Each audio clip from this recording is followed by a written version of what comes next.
한번 따라하실까요? 남은 자가 있느니라. 남은 자가 있느니라. 이런 제목으로 말씀 은혜를 나누기 원합니다. 우리 지난주 지지난주 금요철 예배 말씀을 혹시 기억하십니까? 하루 종일 뭘 벌리고 있나요? 손을 벌리고 계시는 하나님 그랬습니다. 한번 따라하실까요? 하루 종일 손을 벌리고 계시는 하나님. 하나님께서 하루 종일 손을 벌리시더라. 왜 손을 벌리셨을까요? 이스라엘 백성 하나님과 약속 맺은 백성인데 그 백성이 약속을 떠나니 하나님과의 공급이 차단이 되어지고 이제 그 백성은 어떻게 광야에 버려지는 자, 유리하는 자가 되어버리고 만단 말입니다. 근데 하나님께서 그 백성은 어떻게 할까요? 다시 안 보실까? 아니더라고. 그 백성이 비록 나를 버리고 떠났다고 할지라도 돌아오기만, 다시 나를 찾고 돌아오기만, 그분은 성경 그대로 종일 손을 펴시고 기다리고 계시더라. 문득 무슨 생각이 납니까? 탕자가 아버지를 떠나지 않습니까? 아버지를 떠났다는 얘기는 그냥 잠시 외출했던 이야기가 아니거든요. 아버지의 관계를 끊어도 더 이상 난 아버지의 아들이 아닙니다. 더 이상 아버지 밑에서 이리라 저리라 소리 듣기 싫고 싶지도 않고 아버지가 원하는 대로 구속받고 살고 싶지 않습니다. 나는 내가 원하는 대로, 내 친구들이 원하는 대로 더 넓은 세상에 가서 내 마음껏 자유롭게 내 꿈을 꾸며 살고 싶습니다. 나는 더 이상 이 집의 자식이 아니요 라고 튀어나갔거든요. 그랬으면 아버지가 어떻게 했을까요? 그래 나가봐 이 자식아, 너 다시는 우리 집 들어오기만 하면 내가 아주 하고 문을 쳐닫고 이사가 버린 것이 아니라 성경에 보면 그 아버지는 밤마다 문 열어놓고 나간 자식 돌아오기만 밤새 기다리고 계시고, 제가 준비를 못했지만 여러분 한문에 친자라는 단어를 보면 친자, 친아버지, 친구 할 때 그 가장 가까운 관계 친자를 쓸 때 보면 나무 목자 위에 설립자가 있거든요. 나무 목자 위에 설립성. 한자는 의형, 뜻이 있단 말이에요. 의미를 가지고 있는 문자이기 때문에 나무 목자의 설립자는 나무 위에 서 있다는 것이거든요. 나무 위에 서 있고 그 옆에 볼견자가 있어요. 나무 위에 올라가서 하루 종일 쳐다보고 있는 그 단어가 뭐냐? 친자거든. 친아버지, 친어머니, 친구, 친한 사이를 말하는 거거든. 이 중국어 한자에 보면은요, 성경에 대한 성경 속에 있는 이야기가 한자에 묻어 있는 게 많아요. 그래서 이 한자를 가지고 중국 사람들을 선교하면 아주 성경을 풀이하기가 쉽습니다. 나중에 이제 그런 부분을 제가 또 말씀을 드리면 좋겠는데, 어쨌든 간에 진짜가 그래요. 그건 아버지가 그 자식이 나갔을 때 산 꼭대기에 올라가서, 그것도 혹시 더 멀리 보려고 나무 꼭대기까지 올라가갖고 하루 종일 쳐다보고 있어. 혹시 한 번은 아시겠지만 그 나무 목자도 작고 설립도 작은데 볼견자는 이만한 게 하나 서 있어. 이만한 게 눈을 이루고 쳐다보고 있는 거지. 누굴 기다리고 있습니까? 아들이 돌아오기만을 기다려. 돌아온다는 건 뭐예요? 기다림을 말하고 있지 않습니까? 그래서 그 하나님은 이스라엘 백성을 향하여서 어떤 마음을, 이스라엘 백성도 이스라엘 백성, 하나님의 약속 맺은 백성을 어떻게 생각하신지를, 그런 마음을 보여주고 싶은 것이거든요. 오늘 로마서 10장 21절에 보면 이렇게 기록했죠. 이스라엘에 대하여 이르되 순종하지 아니하고 거슬러 말하는 백성, 나갔다는 얘기죠. 그러나 그 백성을 내가 다시는 안 보겠느냐? 그렇지 않더라고요. 내가 종일 내 손을 벌려 기다렸다. 그러면 하나님은 이스라엘 백성을 향하여 비록 나갔지만 그 백성을 어떻게 생각하시느냐? 오늘 성경을 보면 첫째로 하나님은 자기 백성을 버리신 것이 아니다. 한번 따라 하시게. 하나님은 자기 백성을 완전히 버리신 것은 아니다. 여기서 말하는 하나님 백성은 그 약속을 맺어서 떠났었다고 할지라도 돌이켜 들어오면 버선발로 나가서 끌어안으라도 다시 맞아주시는 아버지의 사랑을 말하고 있는 것입니다. 자, 로마서 11장 1절로 이제 들어가 보겠습니다. 그러므로 내가 말하노니 하나님이 자기 백성을 버리셨느냐? 그럴 수 있다, 그럴 수 없다. 하나님은 자기 백성이라고 말했습니다. 자기 백성, 자기와 약속을 맺고 하나님의 약속을 주셨고, 아브라함에게 약속하시고 이삭과 약속하시고 야곱에 약속하셔서 나는 내 조상의 하나님, 언약의 하나님, 내가 너와 사이에 내 언약을 두어서 내가 너를 축복할 때 세 가지 축복을 한다라. 땅을 축복하고 이 땅을 주고 또 무엇을 합니까? 네 자손을 축복하고, 이 자손도 축복받은 자손이, 그리고 내가 너의 하나님이 되리라. 하나님 관계 세 가지를 축복하시는 것입니다. 그러니 이 자식은 하나님과 축복된 관계일 수밖에 없어. 비록 그 자식이 나가서 딴 일 하더라도 돌아오면 뭐 할 수밖에, 약속이 다시 회복이 되어서 그를 맞아 주실 수밖에 없으니 하나님은 자기 백성을 버리실 수 없어. 이게 하나님의 약속이야. 야, 오늘은 기분이 좋으니까 오늘은 내가 용서해 주마. 근데 오늘은 컨디션이 안 좋아. 난 오늘은 널 용서할 마음이 없어. 감정과 기분으로 움직이지 않는다는 것이죠. 하나님은 자기 백성을 사랑하실 수밖에 없고 축복하실 수밖에 없는 건 당신이 그렇게 약속을 하셨고, 그 백성이 하나님께 회개하고 다시 돌아오면 맞아주시고 않을 수밖에 없는 것은 뭐냐? 아버지가 자식이 수천만 번을 태어나갔다 다시 돌아오더라도 그걸 안을 수밖에 없는 것은 내 자식이기 때문에, 아버지와 자식은 천륜으로 맺어진 약속이 있기 때문에, 어머니와 자식은 약속이 되어 있기 때문에 그건 어떤 것을 끊을 수 없는 거예요. 가끔 가다가 가슴 아픈 뉴스가 나오죠. 어떤 술 처먹고 못된 놈의 자식이 나이 많은 자기 아버지를 갖다가 이렇게 저렇게 간섭한다고 주먹으로 쳤어. 아버지가 피를 흘리고 쓰러졌어. 옆에 지켜보던 동네 사람들이 저런 나쁜 놈 시키가 있나 경찰에 신고를 했어. 경찰이 달려왔어. 그래서 아버지에게 모르지, 아니 어르신이 피가 나는 건 왜 그러셨습니까? 그 아버지가 뭐라고 말하겠어? 저 새끼가 나를 쳤어요. 그래? 안 그러더라고. 아니요. 내가 지금 발을 헛디뎌 갖고 그만 내가 넘어져서 부딪힌 거예요. 아니라고 옆에서, 아니요, 저 아들이 때린 거라고 막, 아니요, 내가 혼자 넘어진 거라고. 세상에 얻어먹은 것도 억울하고 피 흘리는 것도 억울한데, 자기 자식이 자기 손 댔는데 그 자식이 혹시라도 감옥에 갈까 봐, 잘못될까 봐, 아니요, 이건 내가 넘어진 거예요. 자기가 그런 어려움을 당하더라도 자기 자식, 자기 새끼를 감수하고 싸면 그게 아버지잖아. 그게 어머니잖아. 그게 부모잖아. 그걸 뭘로 해석하죠? 그걸 어떻게, 왜 그런 심리를 갖느냐고, 정신이 제정신이 나고 이 사람 왔다 갔다 미친 거 아니냐고 누가 따질 수 있겠습니까? 그건 아들과 부모와 자식 간의 천륜이거든. 천륜이란 뭐냐? 이건 하나님 맺어놓은 약속이야. 부모는 자식에게 그렇게 할 수밖에 없는 약속이 되어 있는 거예요. 그러니 우리가 뭘 배워서 그렇게 합니까? 누가 시켜서 합니까? 부모는 말이야, 자식이 나면 이렇게 해야 되고 누가 가르쳐줘서 합니까? 본능적으로 자기 속에서 뛰어나오는 하나님 맺어놓은 약속의 DNA가 그런 거거든요. 마찬가지냐. 하나님은 자기 백성이 하나님 앞에 돌아올 길을 손 내밀고 하루 종일 길을 기다리시지만, 그 백성이 돌아오게 되면 어떻게 한다? 버릴 수가 없어. 그럴 수가 없느니라. 그래서 그 다음 절에 보면, 나도 이스라엘인이요 아브라함의 씨에서 난 자요 베냐민 지파라. 만에 하나님께서 이스라엘 민족을 하나님께서 완전히 버렸다고 하면, 사도 바울도 이스라엘 민족이거든. 자기도 아브라함의 씨고 이스라엘 백성이고 또 베냐민 지파니, 버리셨으면 나 같은 사람을 하나님이 쓰셨겠느냐. 나를 봐라, 내가 누구냐. 내가 구약에 전통하고 바리새인 중에 바리새인이고, 내가 정말 가말리엘 문화생이고, 배운 걸로 따지면 나이 이상이 없는 사람인데, 내가 예수 믿는 사람들 잡으러 다니다가 다 잡아다 감옥에 넣었던 사람인데, 하나님이 나 같은 사람도 다메섹 도성에서 거꾸로 들여 회심을 시키고 나서 나를 이방인의 복음을 전하는 그릇으로 만들어 사용하셨다. 뒤집으면 나도 버리지를 않으셨다. 하나님이 나 같은 사람도 버리질 않으셨으니 하나님 이스라엘 백성을 완전히 버리지는 아니하신다. 그 얘기하시는 분입니다. 사실은 이 이야기가 왜 중요하냐면, 우리가 신앙생활하다 보면 원치 않게 하나님 앞에 죄를 짓거나 불의하거나, 또는 어느 순간에 큰 충격, 나 같은 사람은 절대 하나님께 나올 수가 없겠구나, 그런 충격적인 상황이 있을 수가 있어요.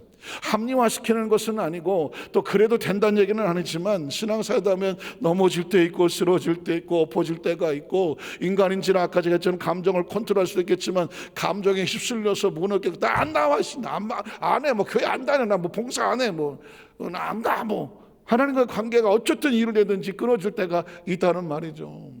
문득 깨달아치면 내가 무슨 짓을 했지? 내가 하나님께 이 모습이 나갈 수가 있을까?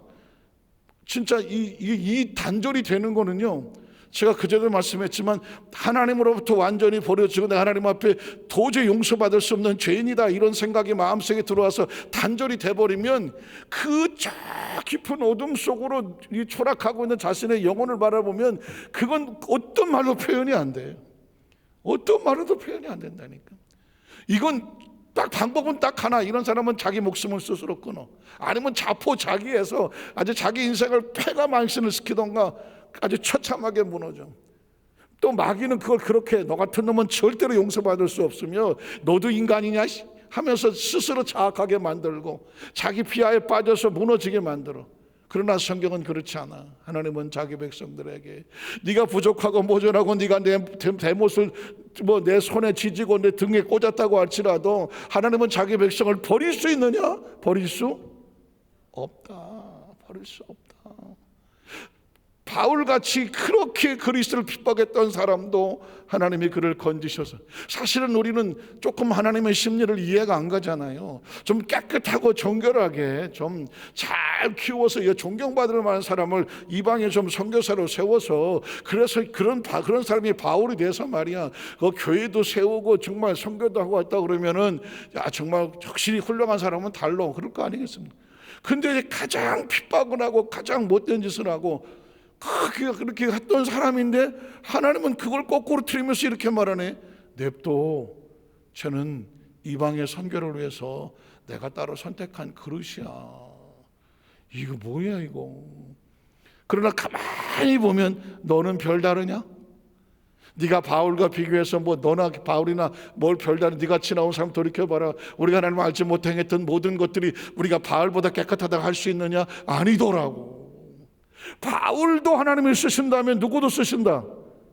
나도 쓰시고 우리도 쓰시는, 그걸 복음이라고 말하는 거예요. 그래서 바울이 표적이 되고 증거가 되는, 나는 죄인 중에 죄인이고 괴수 중에 괴수고 만물의 찌꺼기와 같다. 그런데 나 같은 죄인도 하나님이 나를 선택하여 그리스도의 종으로 세우셔서 이 복음을 위해서 나를 쓰게 하신다. 내가 그리스도를 알고 난 다음에 내가 알던 모든 것들을 배설물로 여겼고, 나는 그리스도에서 날마다 죽고 또 죽고 나의 선한 싸움을 달려가기 위해서 내가 할 수 있는 것은 지금도 끊임없이 그 표대를 향하여 달려가기를 원하노라. 그 모습을 보면서 바울도 그렇게 쓰신다고 하면 우리도 아직도 하나님 안에 희망이 있다고 하는 희망의 표적이 되는 거죠. 그래서 그 다음 절을 보면 바울은 또 이렇게 고백합니다. 하나님이 그 미리 아신 자기 백성, 그러니까 이걸 약속이라고 말하는 거예요. 하나님의 약속의 백성들은 하나님의 머릿속에 미리 알고 계시는 자기 백성이라고 말씀하는 거죠. 예수님을 구주로 믿으시면 아멘 하시길 바랍니다. 저와 여러분이 예수를 믿고 하나님의 자녀가 된 하나님의 약속하는데 이게 누구냐? 미리 아신 자기 백성이에요.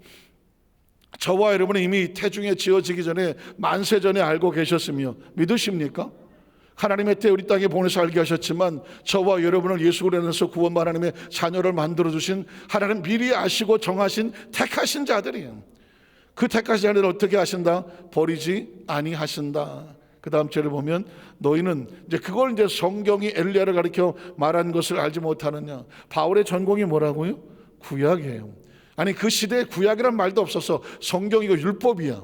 그러니까 이 당시 성경을 제일 많이 아는 사람은 바울이에요. 그러면 그리스도에 대해서 말씀을 증거하려고 하면 당신이 말이 옳다는 걸 어떻게 증명하겠소? 구약 성경을 가지고 그리스도를 변론하는 것이죠. 증명하는 것이죠. 그래서 구약에 말하기를 엘리야를 가리켜 말하는 것을 알지 못하느냐. 그 엘리야가 이스라엘 백성들을 하나님 앞에 고발하되 뭐라고 했습니까? 주여, 그들이 주의 선지자들을 죽였으며 주의 제단들을 헐어버렸고 나만 남았는데 내 목숨도 찼나이다. 혹시 기억하시나요?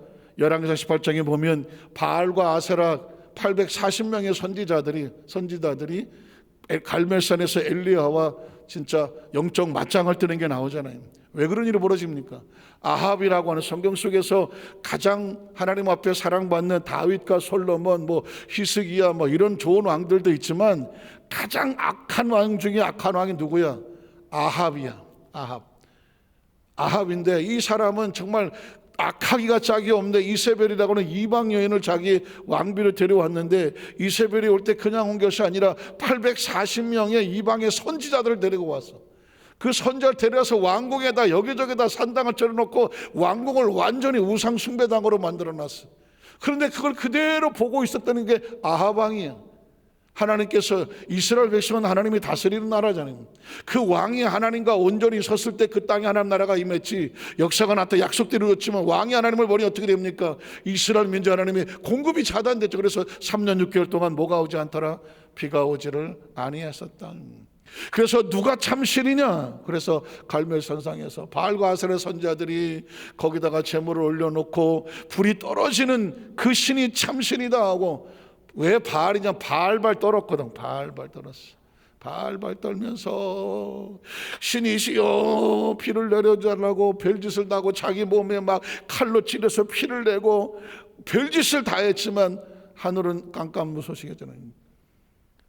그때 엘리야가 어떻게 합니까? 땅을 파서 물을 12개를 갖다고 아예 적셔놓고 하겠다. 우리는 적셔놓고, 그리고 무릎을 꿇고 머리를 무릎 사이에다 놓고 진짜 땅바닥에 처박혀서 하나님을 향해 부르셨을 때 하나님께서 어떻게 합니까? 불을 내리셔서 그 제물을 태움으로 말미암아 하나님이 참신이신 것을 드러내고, 그래서 하나님의 역사로 그 바알과 선지자들을 다 진멸하게 하고 손바닥만한 구름이 떠서 비가 쏟아지게 되는 거예요.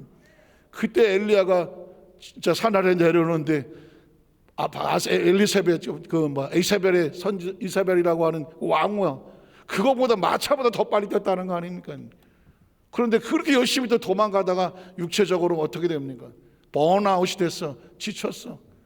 그래서 거기서 그때 이제 하소연하는 거예요. 하나님, 난 이제 끝났습니다. 내가 할 수 있는 모든 사명도 끝났고요. 제가 보니까 나밖에 안 남아서, 이젠 하나님하고 편에서 서 있을 사람이 나밖에 안 남고 이스라엘 모든 선지자들 다 죽었고 다 주의 장사들도 다 떠났으니 없습니다. 나도 이제 죽여주시오. 더는 힘들어서 못하겠습니다. 그러고 무너졌을 당시에 하나님께서 뭐라고 말씀하십니까? 그때 하시는 말씀이 그 다음 절에 보면 이렇게 말씀하는 거죠. 그에게 하신 대답이 무엇이냐? 내가 나를 위하여 바알에게 무릎을 꿇지 아니한 사람 몇 명을 7,000명을 남겨두었다 하셨으니, 잘 물어보십시오. 내가 이스라엘 백성을 위해서가 아니에요. 누구를 위해서? 나를 위해서입니다. 하나님은 철저하게 자신을 위해서 일하십니다. 그런데 그거는 하나님이 이기적이냐? 그게 아니라 하나님은 하나님의 약속을 이루려고 하는 거죠. 하나님의 신실하심 때문에 약속을 이루는데 그 약속을 누가 했습니까? 이스라엘 백성과 했거든. 만약에 이스라엘 백성이 망하도록 내버려 두면 하나님께서 아브라함과 하셨던 약속이 파산이 되는 거잖아요. 그럼 깨어져 버리는 거잖아요. 하나님은 약속을 하셨으면 반드시 약속을 지킨다. 그래서 이 약속이 중요한 거예요. 약속의 신앙이. 그래서 아브라함과 이삭과 야곱의 약속이 하나님을 선포하는 것이고, 이스라엘 민족은 무엇을 믿었냐면 그들의 조상을 통해 약속하신 하나님의 약속을 믿은 거예요. 사실 구약은 계시록까지, 구약서부터 신약의 모든 성경 계시록까지 하나님의 약속으로 줄기가 흐르고 있으며 맥이 흐르고 있으며 도처에 약속되어 있어요. 제가 앞으로 이제 계속해서 성경 속에서 다른 데서도 계속 흐르는 하나님의 약속을 말씀을 드리겠지만, 지금 여기서도 마찬가지입니다.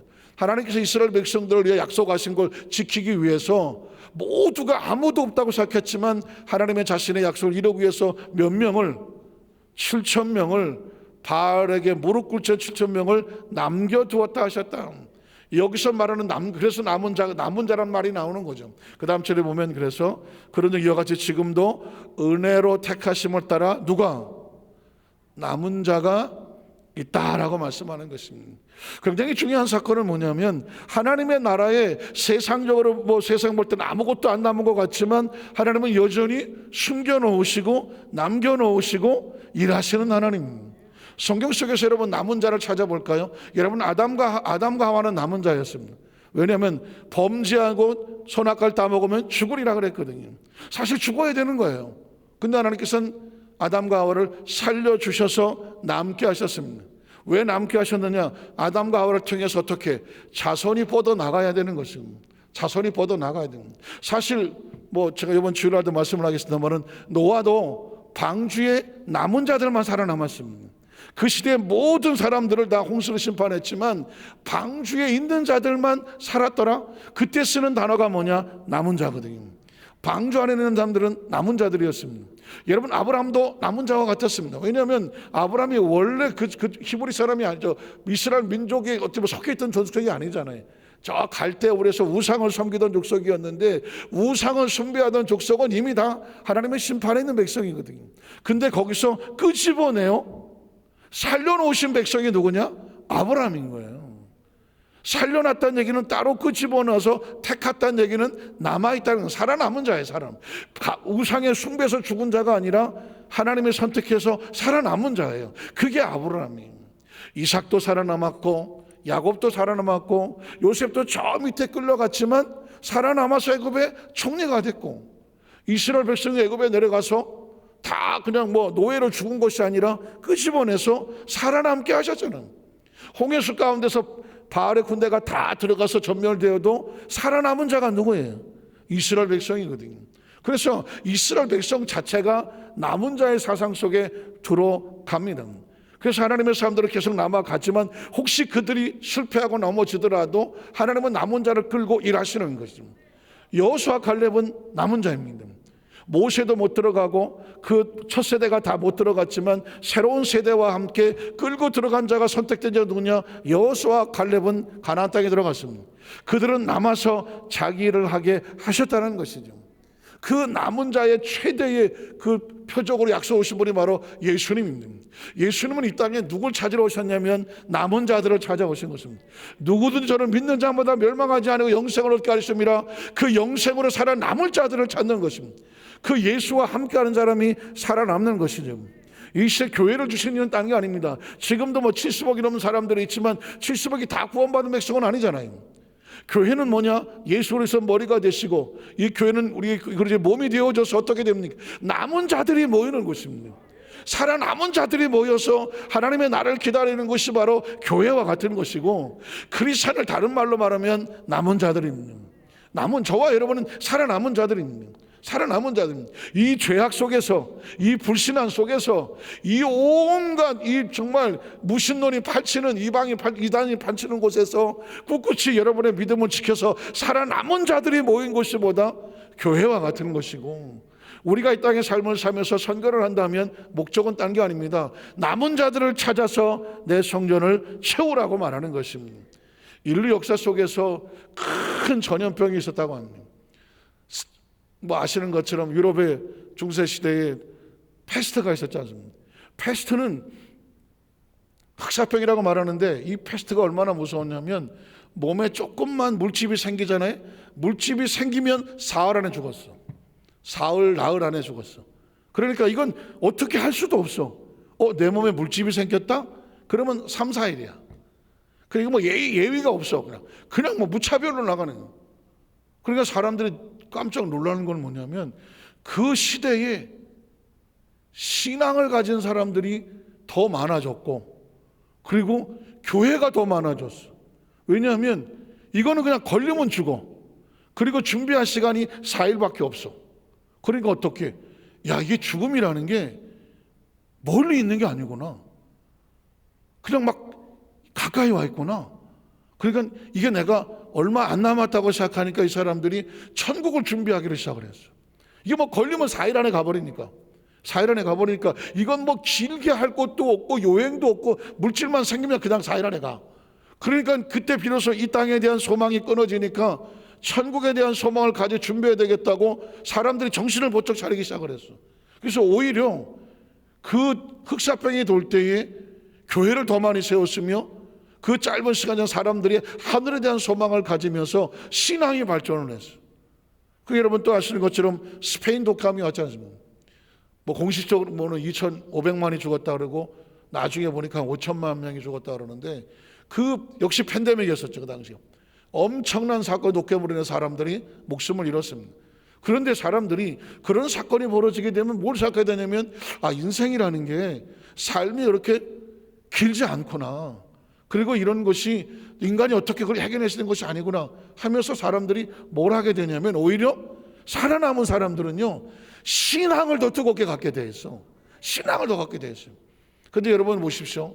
지금 먼 훗날 역사 속에서 이 코로나라고 하는 것도 아마 팬데믹으로 뭐 중세의 흑사병 그리고 또 스페인 독감도 1960년대인가 그렇게 얼마 안 된 거예요 이게. 그렇게 지나갔는데 우리나라에서도 뭐 25만 명이 죽었다는 기록이 있습니다만은 아마 먼 훗날 보면 이 코로나19도 아마 세 번째 팬데믹으로 역사 속에 남을 수 있고 전 세계가 막 그랬었지만, 그래서 많은 사람들이 이렇게 생각하죠. 아마 코로나19에 있어서 오히려 뭐 교회 성도들이나 많은 사람 신앙인들이 신앙을 버리고 떠날 것이다. 처음에는 다 그럴래나 그렇게 생각했을 거예요. 그런데 여러분 보십시오. 그 처참한 상황 가운데 오히려 하나님께서 남은 자들은 다시 살아남을 수 있도록 준비해 주셨고, 다시 제가 말한 남은 자들은 더 모이게 만들었어. 더 모이게 만들었고, 더 뜨겁게 준비하게 만들었고, 또 하나님 앞에 올바로 서게 만들었다는 것입니다. 오늘 저와 여러분이 이 시대에 태어나서 겪고 지나갔지만, 이제 정권도 바뀌고 나면 이제는 여러 가지 모든 규제 다 풀려져 나가고, 또 오늘 보니까 14일부터는 아예 마스크도 벗는, 실외에서는 마스크도 벗고, 그 다음에 확진자가 온다고 할지라도 확진자가 와서 집에서 격리 없이 그냥 옛날 감기 치료하듯이 그냥 치료하는 상태로 간다라고 계속 새로운 뉴스들이 또 오르고 있고, 그리고 이제는 지금 무슨 자가 키트하고 또 무슨 PCR 2번 하지 않고 그냥 한 번에 다 오고, 이제 감기 진단 받듯이 하고, 그 다음에 어디 들어가서 하는 것이 아니라 동네 병원에서 그냥 따로 치료받고 이런 식으로 이제 간다. 위드 코로나로 간다고 말하고 있어요. 자, 그런 얘기는 거의 코로나가 있었던 제1종 전염병이라는 것도 이제 다 퍼져버리고 독감처럼 같이 가는 상황인데, 지금 여기서 굉장히 중요한 것은 뭐냐면 우리가 진짜 남은 자들인가 하는 거죠. 남은 자들인가, 피하여 도망을 치는 자들인가, 아니면 하나님께서 예비되어 남겨놓은 자들인가. 어떻게 하시느냐, 우리의 신앙의 자세에 담겨져 있습니다. 이제 우리의 신앙의 모습을 다시 올바로 세워야 되겠다 하는 사람들은 남은 자들과 같아요. 그러나 이참에 내가 그냥 신앙도 한 2년 안 나가고 보고 그냥 야외에서 들여다보고 인터넷 들이고 하니까 이게 편하네, 앞으로 나 그렇게 해야지 라고 많은 신앙이 거기서 머물러 버린다고 하면, 이거는 오히려 코로나에 져버린 사람과 같아요. 오늘 성경에 때마침 이런 사고를 앞두고 오늘 우리에게 외치고 있는 것은 뭐냐면, 아무도 없습니다 하나님 라고 엘리야가 말했지만, 하나님 말씀합니다. 바알에게 무릎 꿇지 아니하고, 이 엄청난 핍박과 시련 속에서 무릎 꿇지 아니하고, 내가 나를 위해서 남겨놓은 7,000명이 남아있다. 그리고 지금도 보라, 하나님의 이 은혜로 택함을 따른 자가 마치 그 7,000명과 같이 지금도 이 시대 속에서도 남아있다는 것이에요. 그러니 지금 중요한 건 뭐냐, 말씀을 들었으면 지금 우리가 뭐가 돼야 돼? 이 남은 자의 신앙을 가지고 남은 자의 신앙 회복을 하고 다시 어떻게 남은 자를 찾아내는 신앙을 해야 될 줄로 믿습니다. 사실은 이 말씀이 오늘 이렇게 선포될 줄은 몰랐지만, 제가 하나님 앞에 기도하는 가운데 이 안산에 문득 그러는 거예요. 주시는 말씀이, 이 안산에도 숨어 남아있는 자가 7,000명이 있다는 거예요. 7,000명? 그냥 성경에 있는 이야기니까 7,000명 그러고 지나갔어. 그런데 어느 날부터인가 기도하게 하시는 거예요. 하나님께서 이 제단을 통하여 이 안산에 정말 이 모양 저 모양으로 잠자고 있던, 아니면 어떤 상황에서 단절되어 있든 간에 하나님께서 택하여 숨겨놓으신 하나님의 품으로 돌아와야 될 남은 자 7,000명을 건져내는 방주가 되게 하여 주시옵소서. 그거는 우리 교회를 위한 것이 아니라 하나님이 자신을 위하여거든. 내가 나를 위하여 바알에게 무릎 꿇지 아니한 7,000명을 남겨 두었느니라. 그럼 그들이 어디로 돌아와야 돼? 하나님께로 돌아와야 되지 않습니까? 하나님께로. 그러려면 어떻게? 그 돌아오고는 그 남겨진 자들의 처소가 뭐냐? 교회가 되는 것이거든요. 그래서 이 말씀의 본문에 따라서 하나님께서 우리에게 다시 이제 코로나 시대도 점점 마무리되어져 가고, 또 새로운 정권이 세워지고, 그리고 대한민국의 새로운 시대에서 정치와 나라만 새로워지는 것이 아니라 교회도, 사명자도, 직분자도, 신앙도, 믿음도, 우리 각자 주어진 모든 사명까지도 새롭게 무장을 해서 이제는 뒤로 물러가지 아니하고 앞에 서서 하나님 앞에 끝까지 정말 하나님을 위하여 쓰임받는 진짜 남은 자들 되시기를, 주님의 이름으로 축원합니다. 기도하겠습니다. 하나님 아버지 감사합니다.